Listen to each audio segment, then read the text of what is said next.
नमस्कार, स्वस्थ जीवन कार्यक्रममा तपाईलाई स्वागत छ। नेपाल सरकार स्वास्थ्य तथा जनसङ्ख्या मन्त्रालय, राष्ट्रिय स्वास्थ्य शिक्षा सूचना तथा सञ्चार केन्द्र र नेपाल टेलिभिजन बीच सहकार्यमा निर्माण गरिएको यो कार्यक्रम एनटिभी प्लसका साथै एनटिभी इटहरी र एनटिभी कोहलपुरबाट पनि हेर्न सक्नुहुनेछ।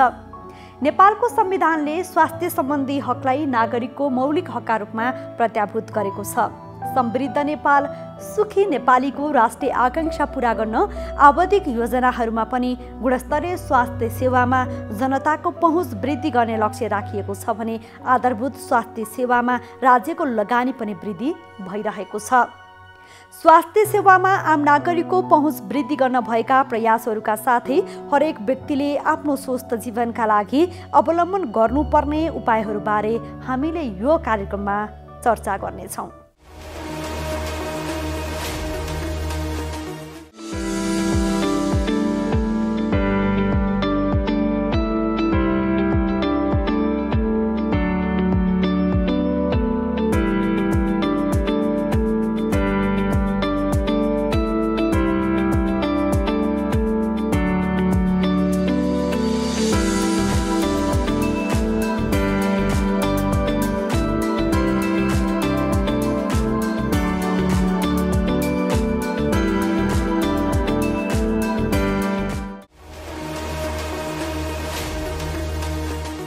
नेपालमा दोस्रो चरणको कोरोनाको संक्रमण दर बढ्दो छ।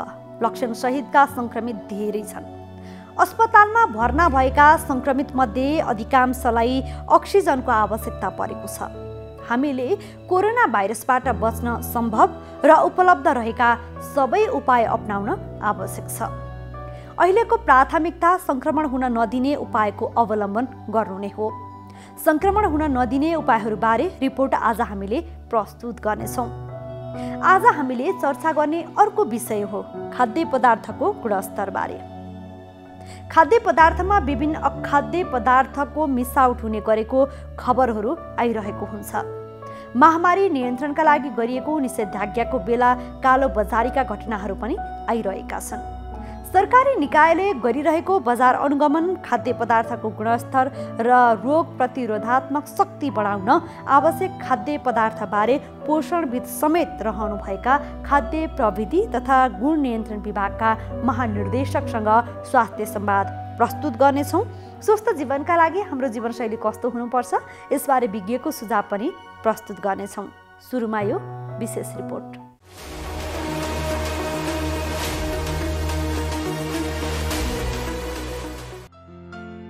नेपालमा कोरोना संक्रमण तीव्र रूपमा फैलिएको छ। विभिन्न अस्पतालहरूले अब थप चाप बेहोर्न नसक्ने बताइरहेका छन्। चिकित्सकहरू आफ्नो क्षमताले बढ्दो संक्रमणको दबाव थेग्न नसक्ने बताइरहेका छन्।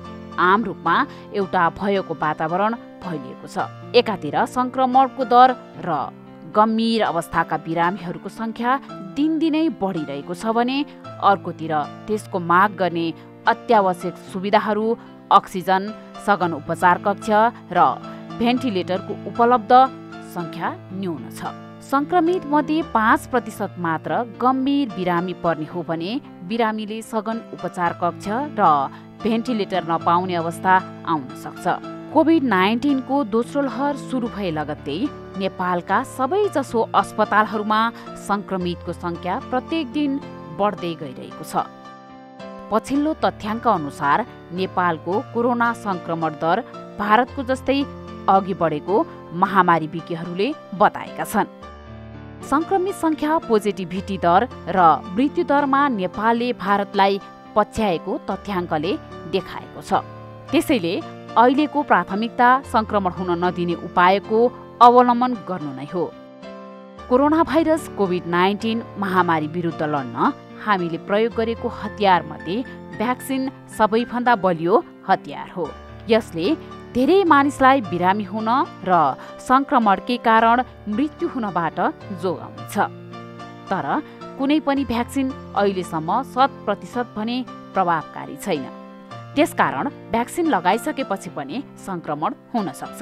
कोभिड-19 भाइरसका सन्दर्भमा यसअघि भएका अध्ययनहरूले एकपटक संक्रमण भएका व्यक्तिमा कम्तीमा 3 महिना भाइरस विरुद्ध लड्ने एन्टिबडी निर्माण हुने तथ्यहरू सार्वजनिक भएका थिए। त्यस्तै कोरोना भाइरस विरुद्धको भ्याक्सिन लगाइसकेका व्यक्तिहरू भ्याक्सिनको प्रभावकारिताको आधारमा सुरक्षित हुने अध्ययनहरूले जनाएका थिए। तर म्युटेन्ट भएर आएका नयाँ भाइरसका कारण संक्रमणको जोखिम सबैमा बढेको छ। खोप लगाइसकेका र एकपटक संक्रमण भइसकेका व्यक्तिहरू समेत अस्पतालमा भर्ना हुन थालेका कारण सबैले सजगता अपनाउनु पर्ने अवस्था रहेको छ। मास्क प्रयोग गर्नाले धेरै व्यक्तिहरूलाई संक्रमित हुनबाट बचाउनेछ। यदि तपाईले मास्क प्रयोग गर्नुभएको छ भने संक्रमित व्यक्तिले खोक्दा, हाच्छिउँ गर्दा वा बोल्दा थुकको छिट्टासँगै निस्केको भाइरस तपाईको मुखभित्र प्रवेश गर्न पाउँदैन। यसले संक्रमित हुन र त्यसबाट हुने सम्भावित क्षतिबाट बचाउनेछ। साथै 2 मिटरसम्मको दूरी कायम गर्न सकियो भने संक्रमित व्यक्तिबाट आएको भाइरसको संक्रमण हुनबाट रोक्न सकिन्छ। हात धुने र आफू वरपरको क्षेत्रलाई सफा राख्नाले संक्रमणको सम्भावना कम हुन्छ। हामीले यी उपायहरूलाई राम्रोसँग एकसाथ प्रयोग गर्न सक्यौं भने हामीले आफूलाई मात्रै होइन, साथीभाइ र परिवारका अन्य सदस्यलाई पनि बचाउन सक्छौं। हामीले कोरोना भाइरसबाट बच्न सम्भव र उपलब्ध रहेका सबै उपाय अपनाउन आवश्यक छ। त्यसैले सबैजना बेलैमा सतर्क बनौं, सचेत बनौं।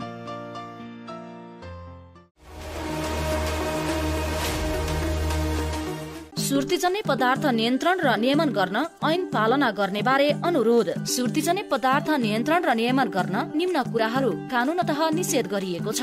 कसैले पनि सुर्तीजन्य पदार्थको विज्ञापन, प्रवर्धन हुने गरी बिक्री स्थल वा कहीँ कतै पनि प्रदर्शन, सजावट गरेर राख्न पाइने छैन। साथै सुर्तीजन्य पदार्थको बट्टा वा प्याकेटमा अरूले देख्ने गरी सुर्ती, चुरोट, स्मोक रड मेसिनको लोगो चिन्ह, चिन्ने संकेत गरी छाप्ने, छपाउने, प्रदर्शन, प्रयोग गर्न पाइने छैन र internet, website, Viber, Facebook, Skype जस्ता सामाजिक सञ्चार माध्यमहरूमा सुर्तीजन्य पदार्थको चिन्ह, फोटो राख्न र यस्ता वस्तुको मूल्य सूची राख्न अनि प्रचार प्रसार गर्न पाइने छैन। यस्तै कुनै पनि मनोरञ्जनात्मक, धार्मिक, शैक्षिक कार्यक्रम, सार्वजनिक स्थलमा सुर्तीजन्य पदार्थको बेचबिखन र प्रचार प्रसारमा बन्देज गरिएको छ।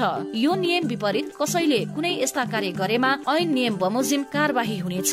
राष्ट्रिय स्वास्थ्य शिक्षा सूचना तथा सञ्चार केन्द्र। नमस्कार, म डाक्टर अम्बिका प्रसाद गेवाली, म होमियोपैथी चिकित्सक।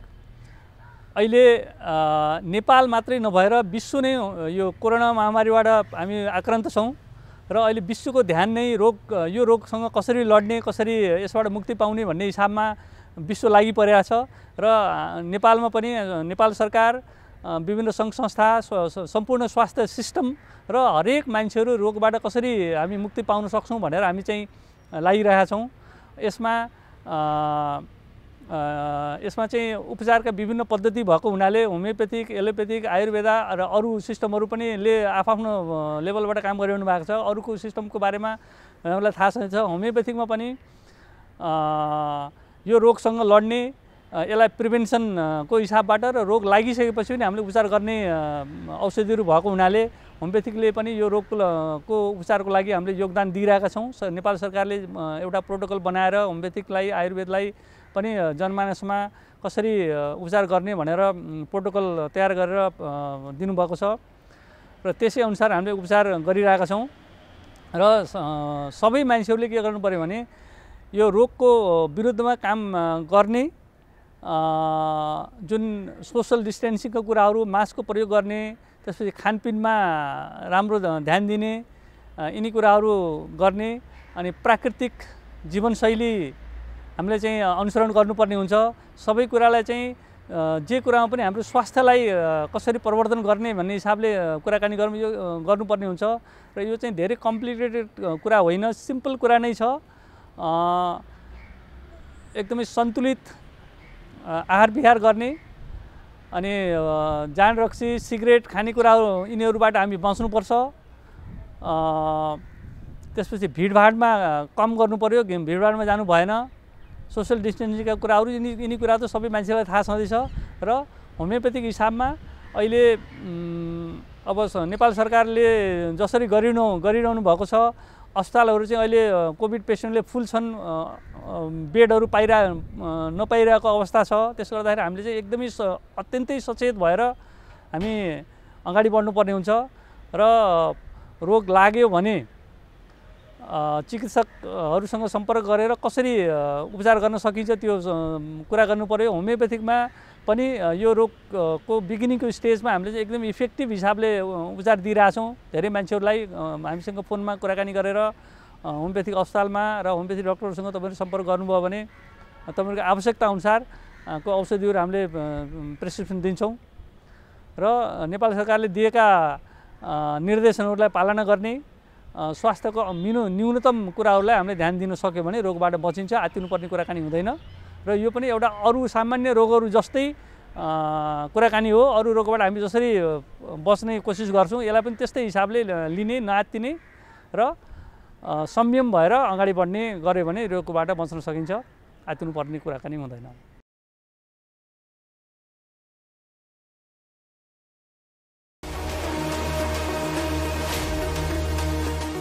कार्यक्रममा यहाँहरूलाई पुनः स्वागत छ।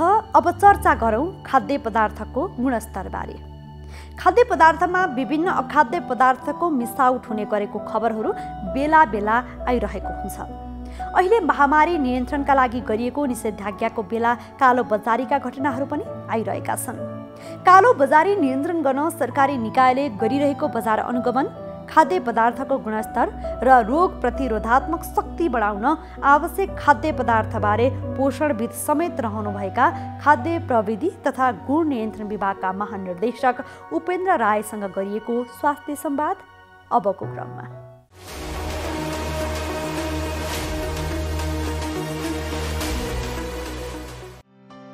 खाद्य पदार्थमा विभिन्न अखाद्य पदार्थको मिसावट हुने गरेको खबरहरू आइरहेको हुन्छ।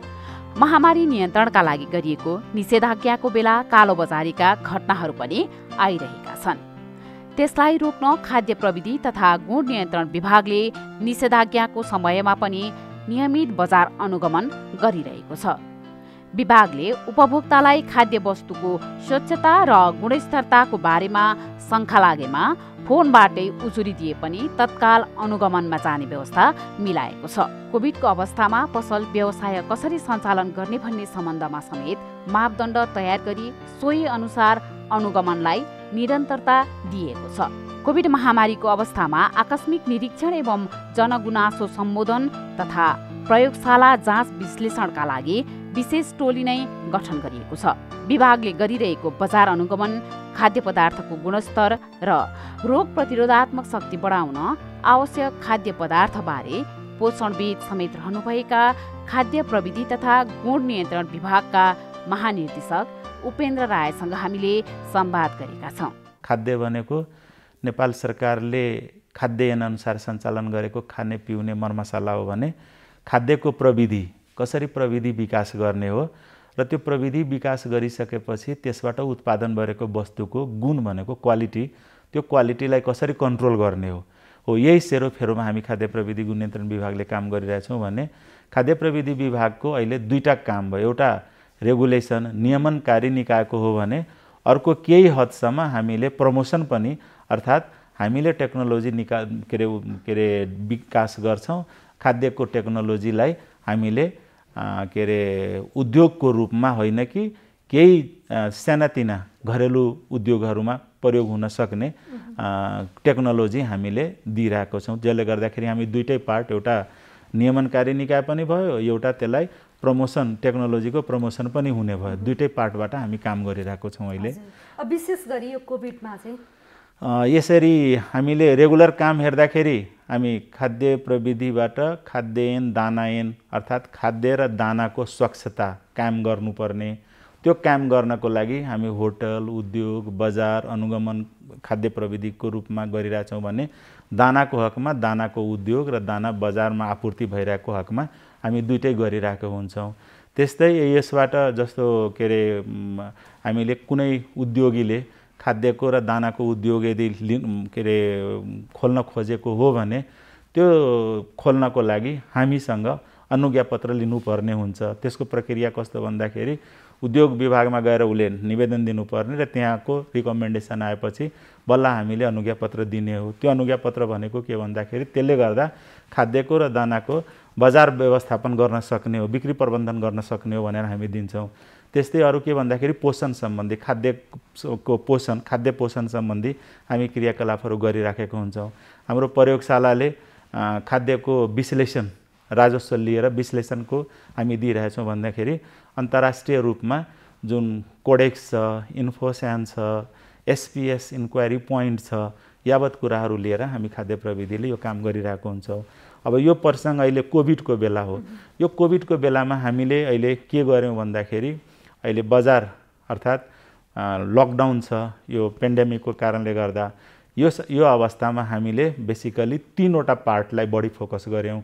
सुरुदेखि योभन्दा अगाडि पनि पानी र दुध र दानालाई हामी बढी फोकस गरेको थियौँ भने योपालि पनि त्यसैलाई कन्टिन्यू गरेर हामी दाना, दुध र पानीलाई हामी गरिरहेछौँ र यो गर्नको लागि हामी एउटा टिम बनाइदिएको छौँ र त्यो टिमले एउटा पाटो गर्दैछ। प्रत्येक दिन के अरे उसको दूध उद्योगबाट दुधहरू ल्याएर 4वटा नमुना हामी गरिरहेछौँ भने त्यस्तै पानीको पनि हामीले गरेर हेरिराखेको छौँ, दानाको पनि हेरिराखेको छौँ।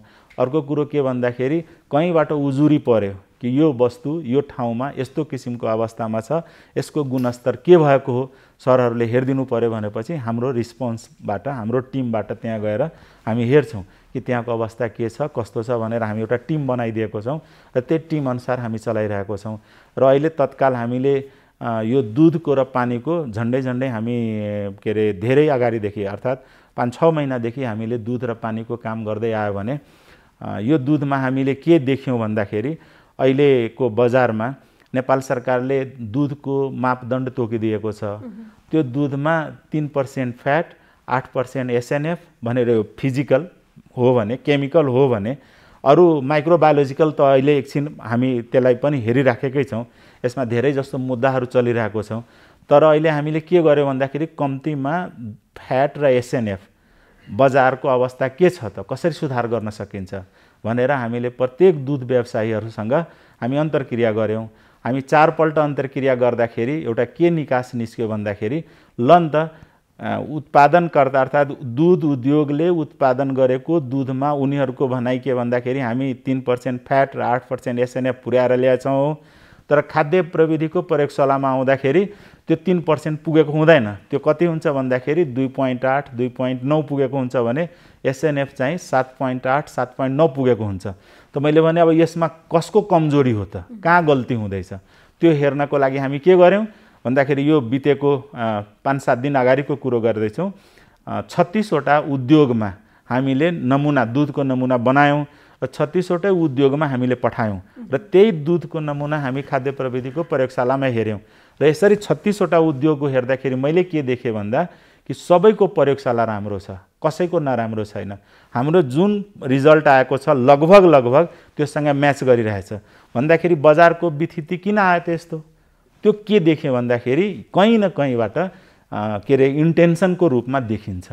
यदि उहाँहरूले यो भन्दा अगाडि हामीले जुन किसिमको प्रभाव भयो, जुन किसिमको हामीले मुद्दाहरू लगायौँ, तैपनि त्यस्तो किसिमको फ्याट र SNF पुगेको देखिँदैन थियो। तर अहिले जुन हामीले कन्टिन्यू 4वटा दुधको नमुना प्रत्येक दिन हेर्दाखेरि मजाले पुगिराखेको छ। कुनै दुधमा अहिलेसम्म हामी क्याफिया देखिरहेछौँ, गुणस्तरमा सुधार आयो, कन्टेन्टमा सुधार आयो। त्यसमा नेपाल सरकारले तोकेको जुन के अरे फ्याट र SNF हो त्यो चाहिँ मजाले देखिराखेको छ, अहिले अवस्था छ।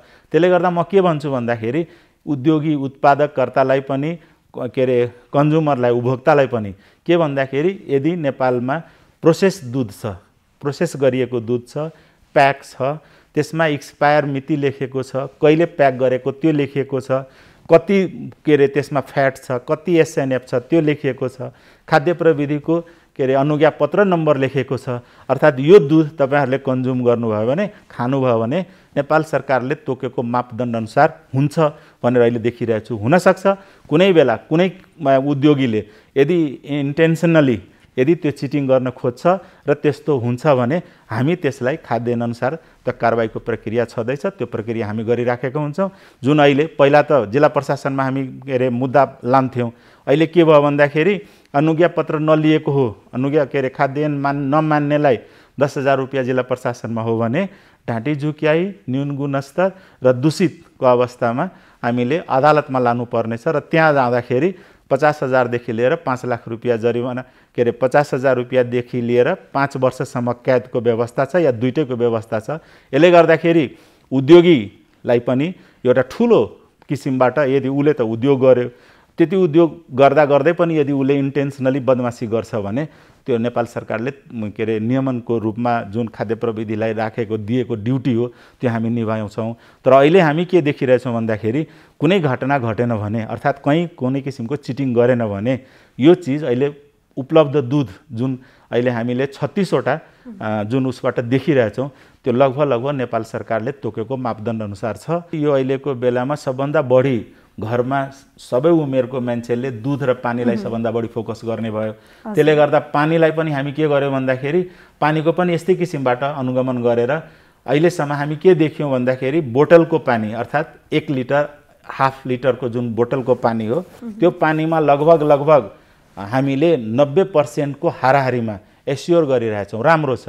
तर यो जुन जारको पानी हो त्यो जारको पानीमा के देखियो भन्दाखेरि जार एउटा कम्पनीको जार अरूको कम्पनीले युज गरिदिने, एउटा कम्पनीको जार एउटा उपभोक्ताले 3 महिनासम्म घरमा राखिदिने अनि त्यो ल्याउ लागिसकेपछि बल्ल त्यो बजारमा उसलाई पठाउने।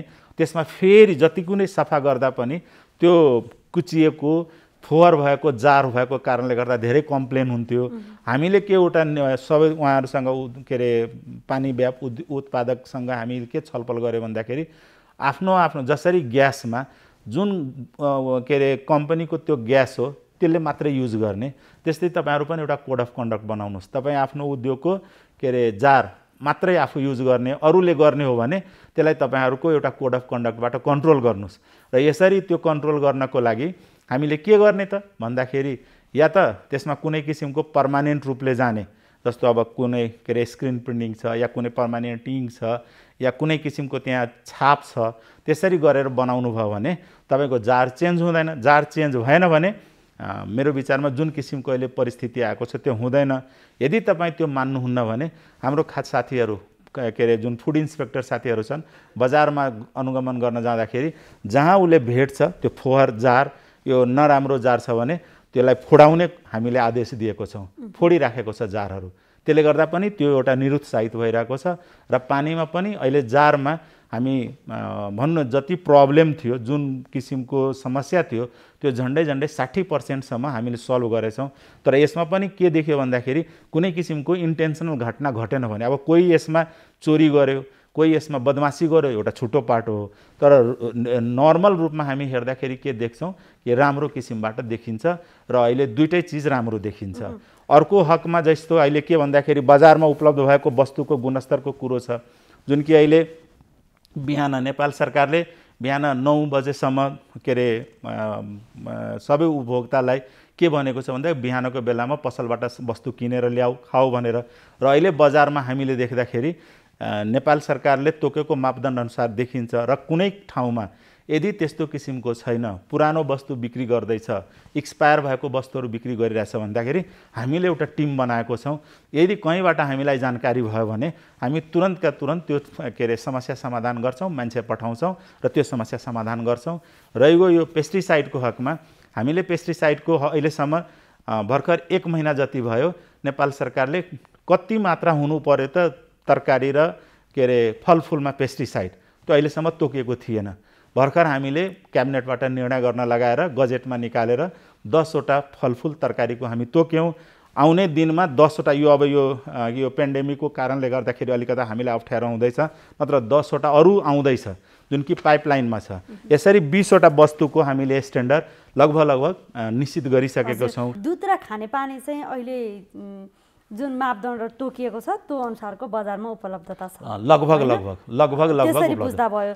तरकारी र फलफुलको कुरामा चाहिँ अब अनुगमनमा हामी जाँदै छौं भन्न खोज्छु। नै हामी अनुगमन गरिरहेको छौं। अहिले के अरे बाली संरक्षणबाट जुन आरबीपीआरबाट टेस्ट भइराखेको छ र त्यसमा कुनै क्याफियत देखियो भने हाम्रो पासमा खाद्य प्रविधि गुण नियन्त्रण विभागको प्रयोगशालामा वेल इक्विप्ड इक्विपमेन्टहरु छ, ट्रेन म्यान पावर छ, कति माइक्रोग्रामसम्म त्यसमा पेस्टिसाइड छ हामी पत्ता लगाउन सकिरहेछौँ, हामी गरिरहेछौँ त्यो कुरो। अब जस्तो यहाँले जस्तो दुध एउटा भर्खर जन्मेको बालकदेखि लिएर वृद्धासम्मलाई दुध खुवाउनु पर्ने, अनि अर्को चाहिँ पानी जुन एकदमै आवश्यक होइन, यी दुईटा कुरामा चाहिँ गुणस्तरको जुन सुधार आयो भनेर यहाँले भन्नुभयो, यो चाहिँ कसरी सम्भव भयो? अब यो सम्भवको लागि म यो खाद्य प्रविधिमा झन्डै 8 महिना जति भयो म महानिर्देशक भएर आएको। त्यसको अवस्थामा म आउँदाखेरि मलाई यहाँ भनौँ न हाम्रो मन्त्रालयबाट के एउटा के अरे निर्देशन भयो भन्दाखेरि ल तपाईँले भ्यालीको दुध र पानी खान योग्य छ भनेर मलाई भन्नुस्, हामीलाई भन्नुस् कि कहिले हामी भन्न सक्छौँ कि भ्यालीको दुध र पानी राम्रो छ। त्यो 8 महिनादेखि हामीले काम गर्दै आयौँ र 8 महिनादेखि काम गर्दा गर्दै अहिले आउँदाखेरि हामीले के देख्यौँ भन्दाखेरि धेरै हदसम्म पहिला जुन किसिमको प्रब्लम थियो दुध र पानीमा, धेरै हदसम्म हामीले त्यसलाई भनौँ न एउटा के भन्ने नेपाल सरकारको तोकेको मापदण्डको भित्र ल्याउन सकेछौँ र यसैमा धेरै मुद्दाहरू जस्तो अहिले यो 8 महिनामा हामी झन्डै के अरे 65वटा मुद्दा अदालतमा हामी दायर गरेको छौँ। यही दुधमा झन्डै 12-15वटा दुधको छ, पानीको छ, त्यो मुद्दाहरू दायर भइराखेको छ। त्यसले के देखाउँछ भन्दाखेरि खालि के अरे नियमनकारी निकायले मुद्दा मात्रै दायर गरेर हुँदैन कि यदि त्यो उद्योगीहरूसँग अन्तर्क्रिया गरेर तिमीहरूको समस्या कहाँ छ, त्यो समस्या कसरी समाधान गर्ने। हामी पनि एउटा टेक्निकल म्यान पावर छौँ र त्यो टेक्निकल म्यान पावरको आधारमा के कन्सल्टेन्सी दिन सकिन्छ, हामी कुनै पनि पैसा नलिकन उनीहरूलाई एउटा कन्सल्टेन्सी दिएर ल तिमीहरू यो चिज गर्यो भने तिम्रो वस्तु चाहिँ, तिम्रो पानी चाहे तिम्रो दुध चाहिँ नेपाल सरकारले तोकेको मापदण्डभित्र पर्छ भनेर यसरी हामीले तिनीहरूसँग 7-8 पल्ट अन्तर्क्रिया गरेर, जस्तो अहिले काठमाडौँमा ललितपुरको छुट्टै हामी गऱ्यौँ, भक्तपुरको छुट्टै गऱ्यौँ, काठमाडौँमा धेरै छ पानी उद्योगीहरू, त्यसलाई 2 पल्ट छुट्टै गऱ्यौँ, त्यस्तै दुध व्यवसायीहरूसँग गऱ्यौँ। यसरी यो अन्तर्क्रिया गरेर अहिलेको अवस्था आएको छ कि केही हदसम्म, हामी त एब्सोल्युट त कुनै चिज हुँदैन, त्यो पनि एउटा स्ट्यान्डर्डको कुरो हो र कुनै न कुनै ठाउँमा मैले भनेको ठाउँमा, मैले देखेको ठाउँमा, मैले बुझेको ठाउँबाट लिएर आएको डाटाहरूबाट हामी यो प्रेजेन्ट गरिरहेको छौँ। हुनसक्छ योभन्दा अरू पृथक पनि अरू ठाउँमा होला, तर अहिलेसम्म हामीले जति उत्पादन गरिरहेछ, पानी 180वटा उद्योग छ भने दुध झन्डै यहाँ के अरे 35-36वटा दुध उद्योगलाई हामीले हेर्दाखेरि यो अवस्थामा हामी आइपुगेका हौँ। हजुर, अब एउटा गृहिणीले होइन, एउटा उपभोक्ताले बजारमा गएर कुनै पनि सामान किन्दाखेरि यो चाहिँ गुणस्तर छ भनेर कसरी थाहा पाउने त? अब एउटा के अरे बहुत राम्रो क्वेसन अहिले गर्नुभयो कि हाम्रो घरबाट कुनै मान्छे कुनै चिज किन्न, कुनै पसलमा किन्न जाँदाखेरि के हेर्ने। हामी के भन्छौँ भन्दाखेरि ऊ विश्वासको भरमा त्यो पसलमा जान्छौँ अनि पसलबाट वस्तु लिएर आइहाल्छौँ, त्यो गर्नु हुँदैन। गर्ने के भन्दाखेरि तपाईँले पैसा तिर्नुभन्दा पहिला त्यो वस्तु प्याक छ कि छैन, प्याक छ भने कहाँबाट उत्पादन गरेको हो त्यो प्रष्ट छ कि छैन, कहिले उत्पादन गरेको हो, कहिलेसम्म खान योग्य छ, यसमा के वस्तु छ। जस्तो त्यो वस्तु अब उत्पादन गरेको उद्योगले साइन्स बेसको उद्योग हो, त्यहाँ उत्पादन गरेको वस्तु हो भने त्यसमा राखेको चिजहरू तपाईँ जस्तो कोही प्रेसरको पेसेन्ट छ, कोही डायबिटिजको पेसेन्ट छ, त्यो प्रेसरको पेसेन्टले नुन खानु भएन, डायबिटिजको पेसेन्टले सुगर खानु भएन, हो त्यहाँ इन्ग्रेडियन्टमा लेखेको छ चिनीको मात्रा कति भनेर, हो त्यो चिज हेरेर यदि हामी लियौँ भने र त्यो प्याकेटमा के अरे खाद्य प्रविधिले दिएको अनुज्ञापत्र नम्बर छ कि छैन, त्यो यदि सबै चिज हेरेर लियौँ भने म के एउटा एस्योर गराउन चाहन्छु भन्दाखेरि तपाईँ ठगिनुहुन्न, तपाईँले पे गरेको पैसाको सदुपयोग हुन्छ। र यसरी हामी लिदियौँ भने हाम्रो जुन अहिले बजारमा यदि कहीँ विकृति छ, विथिति छ भने त्यो आफै निरुत्साहित हुन्छ, किन त त्यो वस्तु कसैले किन्दैन। त्यो वस्तु नकिन्नुको मतलब के भयो, त्यो वस्तु त्यसै आउट हुने भयो बजारबाट। त हो यो मैले के भन्न खोजेको भन्दाखेरि एकातिर यो पेन्डेमिक छ, अर्कोतिर हामी घरबाट बाहिर गइरहेको हुँदैनौँ, हामी नर्मल काम गरिराखेको हुँदैनौँ, घरमा बसेर खानुपर्ने हुन्छ। त्यो बेलामा यदि हामीले मिसावट भएको एक्सपायर भएको वस्तु खायो भने झन् अर्को रोगहरू हुने चान्सेस हुन्छ। त्यसले गर्दा त्यो वस्तु किन्ने बेलामा कम्तीमा यो चिज हेरिदिनुहोस् र यो चिजहरू यदि छैन भने, उल्लेख छैन भने हामीलाई कम्प्लेन गर्नुहोस्। जस्तो हामीलाई कम्प्लेन गर्दाखेरि म 2-3वटा एउटा नम्बर दिँदैछु के भन्दाखेरि 01-426-2369। यदि त्यो हाम्रो त्यहाँ 10-5 बसिराखेको हुन्छ त्यो 42623669 मा यदि गर्यो भने हाम्रो साथीहरूले रिस्पोन्स गर्छ र त्यहाँबाट टिम जान्छ। भनेको कुनै पनि वस्तु प्याक गर्दाखेरि त्यो तोकेको मापदण्डभित्र परेन भने कम्प्लेन गर्न एक्ज्याक्टली तपाईहरु कम्प्लेन गर्नुस्। यदि तपाईको नजिकका कुनै त्यस्तो छैन भने प्रहरीलाई कम्प्लेन गर्नुस्, जिल्ला प्रशासनलाई कम्प्लेन गर्नुस्, त्यो कम्प्लेन हामी कहाँ आइपुग्छ। त्यस्तै यदि मिडियामा जाने हो भने हाम्रो वेबसाइटमा हाम्रो के रे इमेल छ info@dftqc.gov.np। हाम्रो उसमा इमेलमा पनि के रे लेख्दाखेरि फेरि भन्छु info@dftqc.gov.np र वेबसाइटमा जानुभयो भने www.dftqc.gov.np।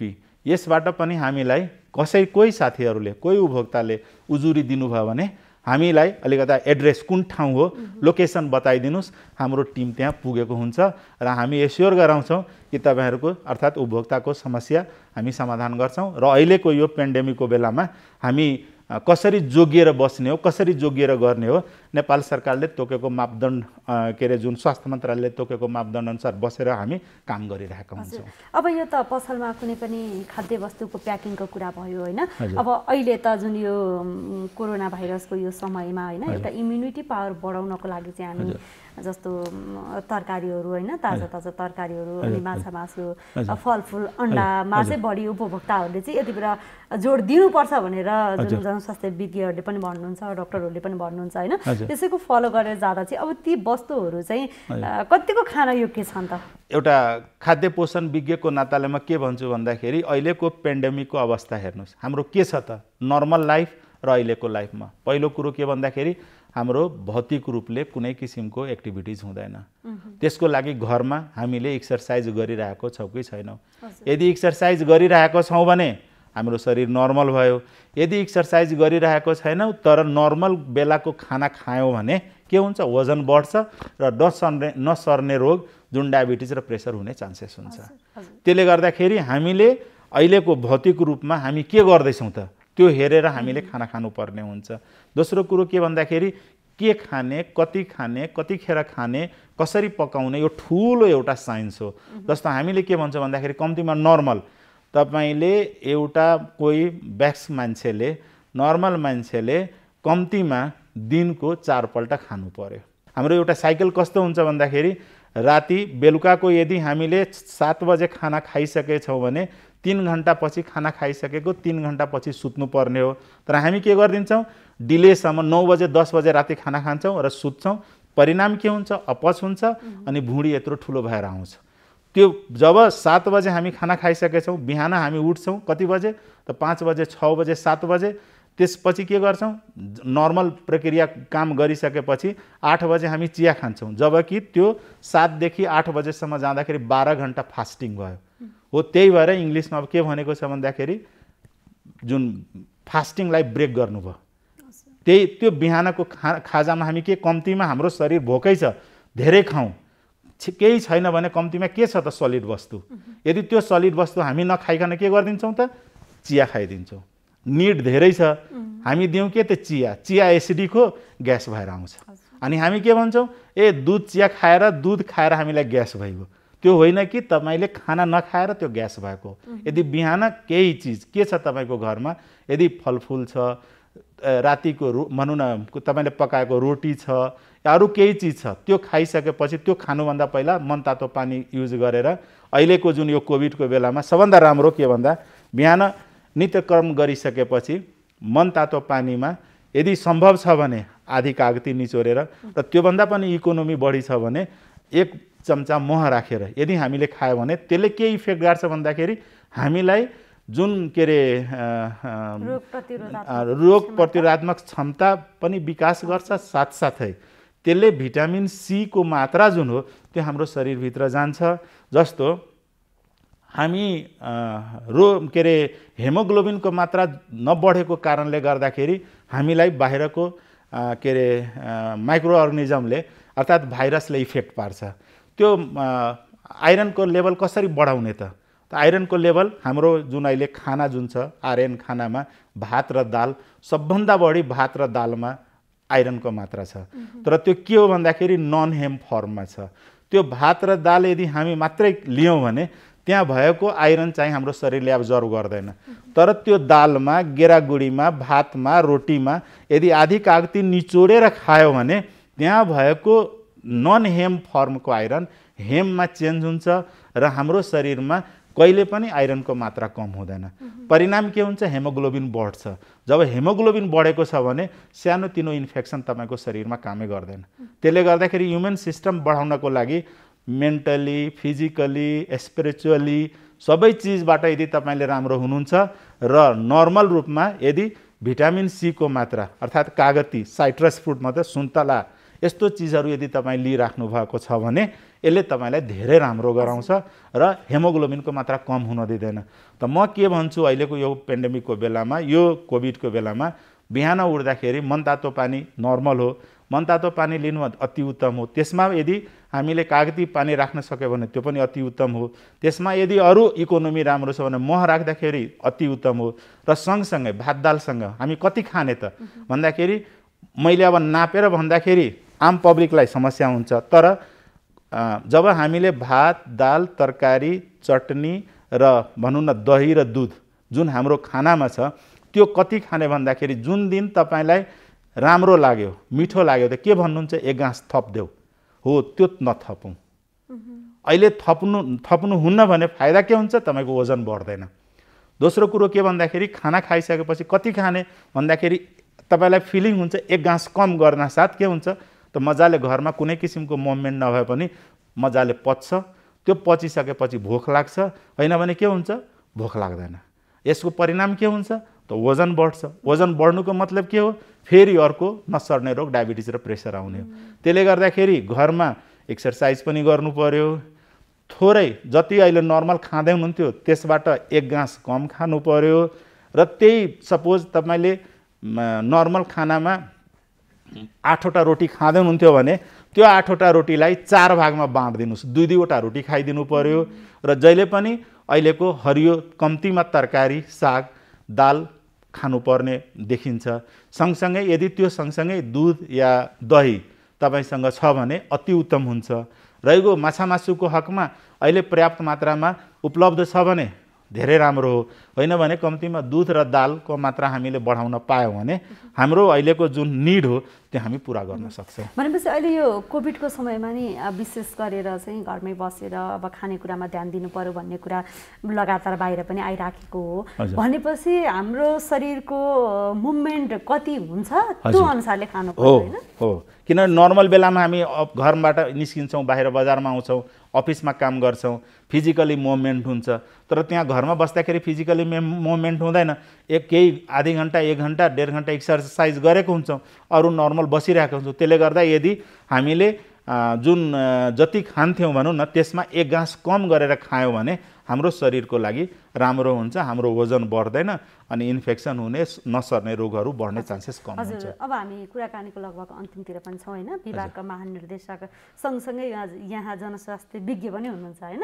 अब यो महामारीबाट कसरी बच्न सकिएला, कसरी बच्ने? अब यस बुदागत रूपमा मैले के देखेँ भन्दाखेरि म एउटा पोषण विज्ञको नाताले नेपाल सरकारको स्वास्थ्य मन्त्रालयले दिएको मापदण्ड अनुसार त बस्नै पर्यो। त्यहाँ मास्क लगाउनै पर्यो, साबुनले हात धुनै पर्यो। र अहिले यो नयाँ जुन एउटा वेभ जुन आयो त्यो नयाँ वेभले के देखियो भन्दाखेरि धेरै कुनै पनि एज लिमिट नगरिकन सबैलाई यो इफेक्ट पारिरहेको छ। यसले गर्दाखेरि नर्मली तपाईँले नेपाल सरकार स्वास्थ्य मन्त्रालयले तोकेको मापदण्ड पुर्याएर स्वस्थ रूपमा, स्वच्छ रूपको खाना, स्वस्थ खाना र स्वच्छ खाना र टाइमको खाना र टाइममा सुत्नु, यो 4वटा चिज तपाईँले पुरा गरिदिनु भयो भने मलाई लाग्छ धेरै हदसम्म हामी जोगिन्छौँ। र यदि तपाईँले टाइममा खाना खाइदिनु भएन, त्यो खाना स्वच्छ हुँदैन र त्यो खाना स्वच्छ नभइकन के गराउँछ भन्दाखेरि त्यसले तपाईँलाई अनिजी गराउँछ र त्यसबाट झन् नयाँ किसिमको हाम्रो शरीरमा कम्प्लिकेसन आउने चान्सेस हुन्छ।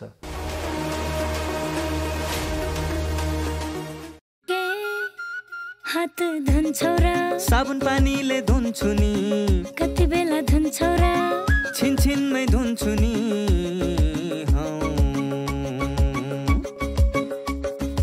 घरमा पस्दा अफिस पस्दा सधैँ धुन्छु हात कोरोनालाई यसै गरी भगाइदिन्छु म त घरमा पस्दा अफिस पस्दा सधैँ धुन्छु हात कोरोनालाई यसै गरी भगाइदिन्छु म त भान्सा छिर्नु अगाडि खाना खानु अगाडि जहाँ त्यही छोएपछि हातले छोपी खोकेपछि हात धुन्छौ र साबुन पानीले धुन्छु नि कति बेला धुन्छौ र छिनछिनमै धुन्छु नि कोरोनाबाट बस्ने 3 उपायहरू व्यक्ति व्यक्ति बीच 2 मिटर टाढा बस्ने घरबाट बाहिर निस्कँदा मास्क लगाउने र बेला बेलामा साबुन पानीले मिच्ची मिच्ची 20 सेकेन्डसम्म हात धुने कोरोनाबाट आफू पनि बचाउँ र अरूलाई पनि बचाउँ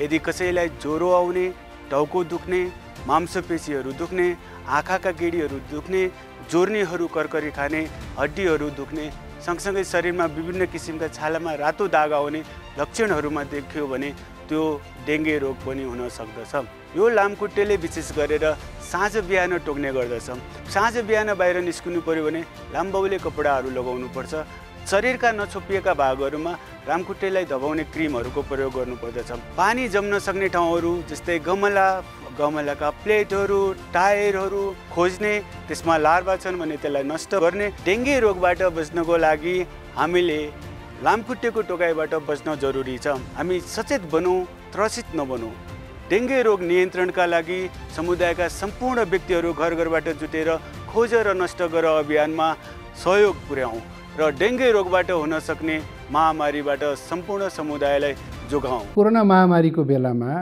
सबैभन्दा महत्त्वपूर्ण कुरा भनेको मास्क हो सुरक्षाको लागि त्यसैले मास्कको बारेमा चाहिँ थाहा पाउनु एकदमै जरुरी छ अहिले धेरैले मास्कको प्रयोग गरिरहनु भएको छ तर जतिले प्रयोग गरिरहनु भएको छ उहाँहरूले पनि यो राम्रो तरिकासँग प्रयोग नगरिरहेको अवस्था छ त्यसैले मैले अहिले मास्कको बारेमा यो कसरी यसलाई सही तरिकाले प्रयोग गर्ने भन्ने बारेमा यहाँहरूलाई म केही कुराहरू बताउन चाहन्छु मास्क मोटामोटी रूपमा हामीले 3 प्रकारका अहिले देखिराखेका छौँ पहिलो प्रकार भनेको यो N95 मास्क छ यो N95 मास्क भनेको यस्तो प्रकारको छ यो N95 मास्कमा पनि 2 प्रकारको छ एउटा यस्तो भल्भ भएको छ यहाँ यस्तो भल्भ छ यसमा र अर्को थरीमा चाहिँ भल्भ छैन त्यसैले यो N95 मास्कमा भल्भ भएको र भल्भ नभएको गरी 2 प्रकारको छ र अर्को यो सर्जिकल मास्क छ यो सर्जिकल मास्क सबैभन्दा धेरै प्रयोग भइरहेको यो सर्जिकल मास्क हो र तेस्रो चाहिँ कपडाले बनाएको घरमै कपडाले बनाएको मास्क छ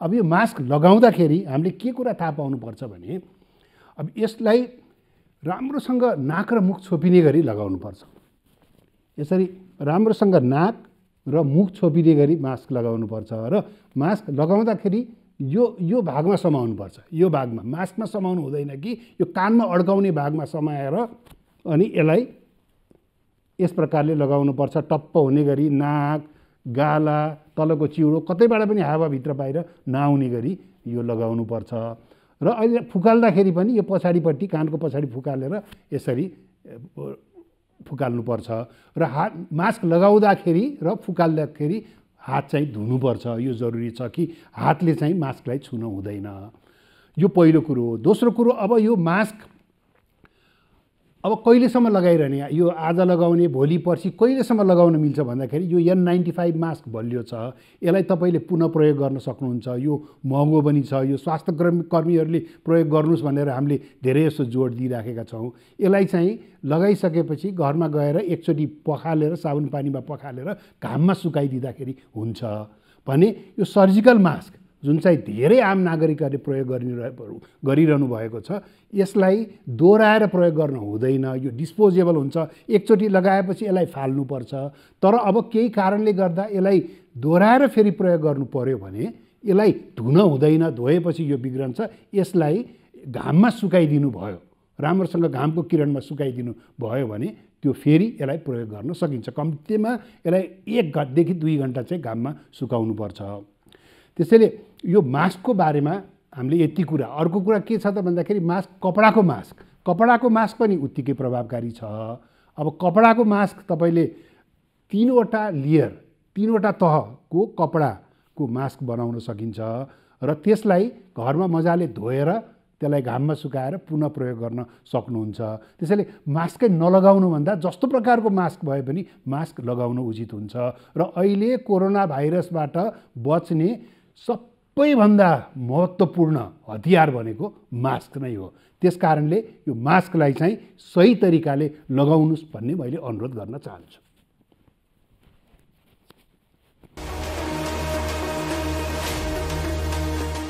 दर्शकवृन्द, स्वस्थ जीवनशैलीका लागि स्वस्थ खानपान, सरसफाइ र व्यायामलाई आफ्नो दिनचर्याको हिस्सा बनाउन विशेषज्ञहरू सुझाव दिन्छन्। अव्यवस्थित दिनचर्याले हाम्रो स्वास्थ्यमा प्रतिकूल असर पारिरहेको हुन्छ।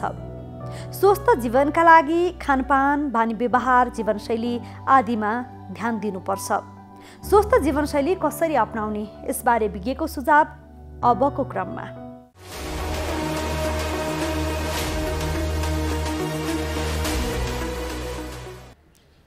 नमस्कार, म डाक्टर प्रकाश राज नेउपाने, वरिष्ठ क्यान्सर सर्जन। यो कोभिडको जुन महामारी भइराखेको छ, यस्तो अवस्थामा हामीले विभिन्न 2-3टा स्टेप विचार गर्नुपर्छ। एउटा चाहिँ यसको बेसिक कुराहरू, सोसियल डिस्टेन्सिङ गर्ने, मास्क लाउने, सेनिटाइजर गर्ने, हात धुने, यो बेसिक कुराहरू कहिले छोड्न हुँदैन। दोस्रो चाहिँ हामीहरूले शङ्का लाग्यो भने अथवा कोही आफ्नो टचमा आएको जस्तो लाग्छ भने, कुनै सिम्टम छ भने गएर PCR चेक गर्न अथवा एन्टिजेन चेक गर्न पनि ढिलो गर्नु हुँदैन।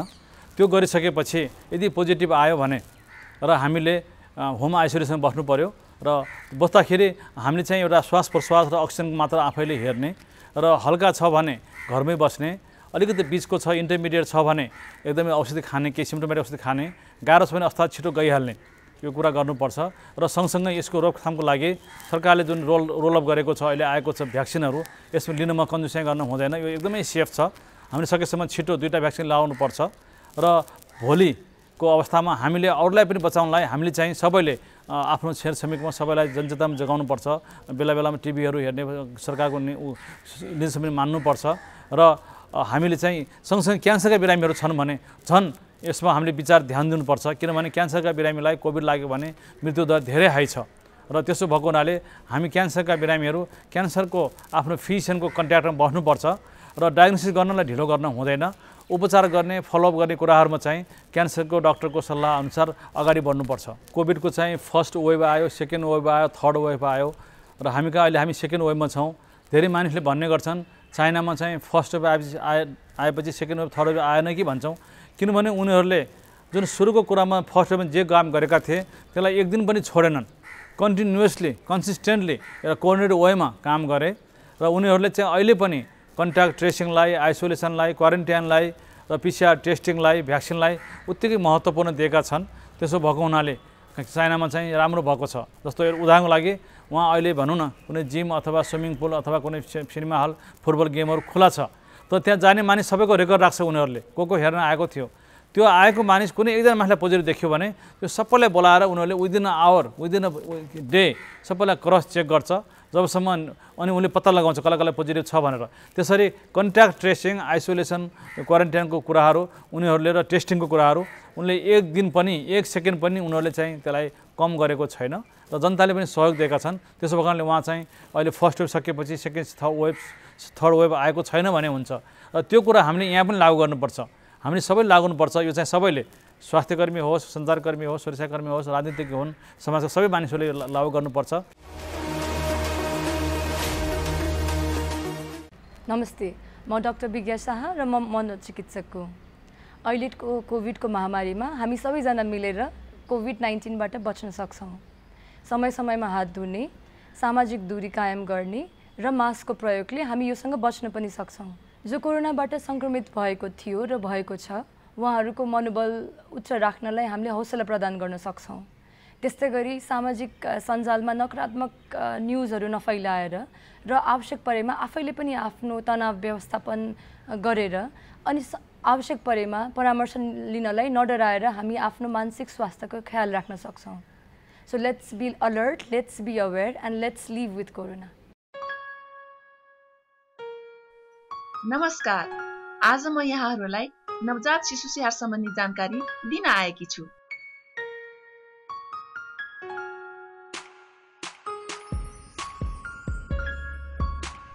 शिशु जन्मेको 1 घण्टाभित्र आमाको बिगौती दुध खुवाउनुपर्छ। शिशुलाई 6 महिनासम्म पूर्ण स्तनपान गराउनुपर्छ। आमाको दुधमा शिशुलाई चाहिने जति पानी भएको हुनाले पानी पनि खुवाउनु पर्दैन। बालबालिकालाई 2 वर्षसम्म पूरा खानाको सँगसँगै आमाको दुध पनि खुवाउनु पर्छ। शिशुले चाहेको जुनसुकै बेला पनि स्तनपान गराउनु पर्छ। कम्तीमा पनि दिनमा 10-12 पटक खुवाउनु पर्छ। शिशुलाई जन्मेको 24 घण्टापछि मात्र नुहाउनु पर्छ र नुहाउँदा पनि मनतातो पानीले नुहाई तुरन्त सफा नरम र उभानो कपडाले राम्रोसँग पुछी न्यानो गरी राख्नुपर्छ। शिशुको नाभि सधैँ सफा र सुक्खा राख्नुपर्छ।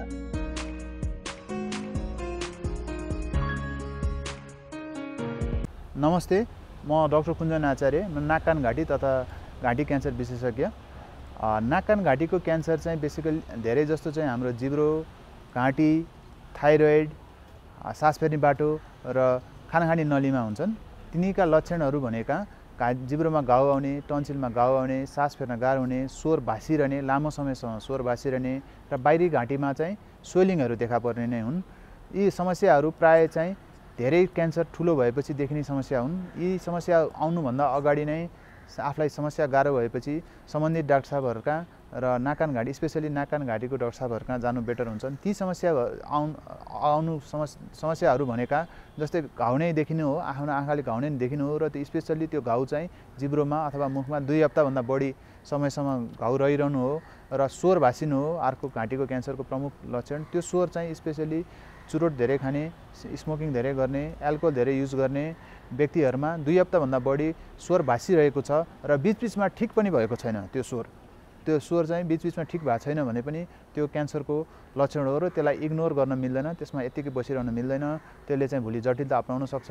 किनभने क्यान्सरको जति अगाडि डायग्नोसिस गर्यो, निदान गर्यो, त्यसको उपचार त्यति नै सहज हुन्छ र सजिलोसँग त्यसलाई कटाउन सकिन्छ।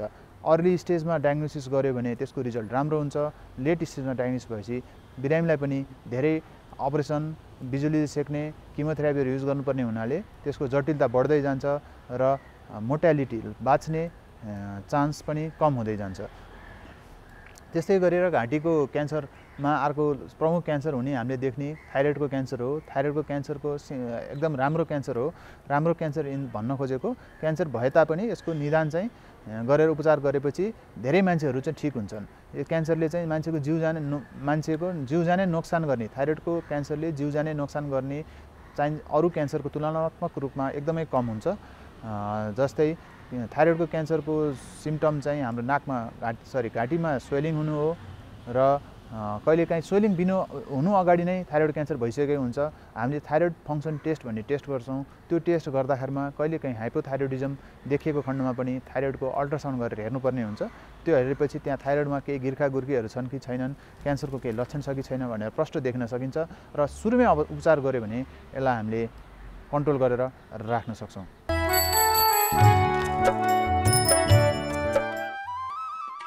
अच्छा काका, आइ काल्हि तऽ अहाँके जखन तखन हम चिंता में देखै छियो। की कहियो जोगेंद्र, हमरा तऽ बड़का बीमारी भऽ गेल। बड़का बीमारी? हमरा तऽ टीबी भऽ गेल। ई कोनो बड़का बीमारी नहीं छै, इलाज केला पर आसानी से ठीक भइल जाय वाला बीमारी भेल छै। अखन टीबी पता लगाय के लेल खकार जांच सुविधा आ खाय वाला दवाई देश भर निःशुल्क मिल रहे छै। टीबी के दवाई खैला पर हम पहले जगह तंदुरुस्त भ जेबै। नियमित रूप से दवाई खैला से पहले जखन स्वस्थ और तंदुरुस्त भ जेबै। 2 हफ्ता वा वैसे बेसी समय धरि खोखी है, सांझ का बुखार बढ़ जाब, भोजन नहीं रुचब, शरीर दुबराइत जाब सन लक्षण टीबी अर्थात क्षय रोगक भ सकै छै। क्षय रोगी के घृणा नहीं स्नेह करी।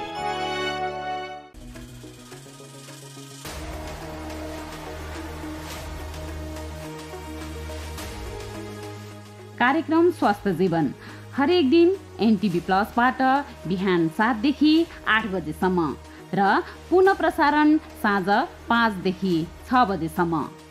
एनटिभी कोहलपुरबाट दिउँसो 1 देखि 2 बजेसम्म र एनटिभी इटहरीबाट दिउँसो 2 देखि 3 बजेसम्म प्रसारण हुने गरेको छ। स्वास्थ्य सम्बन्धी यहाँहरूको कुनै जिज्ञासा वा समस्या भएमा हामी सम्बन्धित विज्ञहरूबाट समाधान खोजी कार्यक्रममा प्रसारण गर्नेछौँ।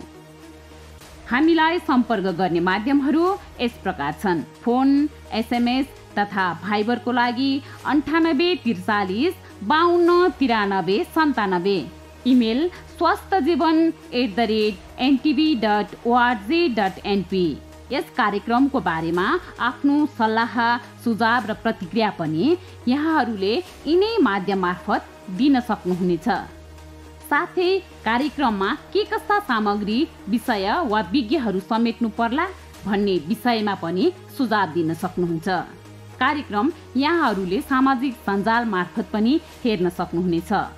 YouTube Nepal television, mobile application Nepal television, Facebook facebook.com/neptv2041। दर्शकवृन्द, अब भने हामी कार्यक्रमको लगभग अन्त्यतिर आइपुगेका छौँ।